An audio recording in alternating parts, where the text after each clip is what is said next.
Hello అండి, అందరికీ నమస్తే. హాలిడేలో మనం రోజంతా కిచెన్లో పని చేయకుండా ముందు రోజు ఇలా కొన్ని ఐటమ్స్ ప్రిపేర్ చేసుకుంటే హాలిడేలో ఫ్యామిలీతో గడిపిన సంతోషం మనకు ఉంటుందండి. నేను చట్నీస్ ముందు రోజే ఫ్రైడే రోజునే ప్రిపేర్ చేసుకుంటున్నాను. ఎందుకంటే మనకి second Saturday Sunday 2 days holidays వచ్చినాయి కదా. ఇలాగ చట్నీలు ముందు రోజు ఈవినింగ్ ప్రిపేర్ చేసుకుంటే మనకి హాలిడేలో ఎక్కువ టైం పట్టదండి కిచెన్లోని. కొద్దిగా లేట్గా కూడా లెగుస్తాం కదా హాలిడేలో మనం. ఇలాగ ముందు రోజు ఇలా చట్నీలు ప్రిపేర్ చేసేసుకుంటాను. నేను అల్లం చట్నీ ఇలా ప్రిపేర్ చేసుకుంటాను. చాలామంది అల్లం పచ్చడి అంటే చాలా పెద్ద ప్రొసీజర్ చేసుకుంటారు.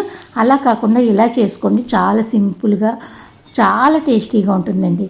నేను అల్లం చట్నీతో పాటు టమాటా చట్నీ కూడా చేస్తాను. టమాటా కొత్తిమీర చట్నీ. ఒక 2 చట్నీలు మనం ప్రిపేర్ చేసుకుని ఫ్రిడ్జ్లో పెట్టుకుంటే 2 రోజులకి సరిపోతుందండి.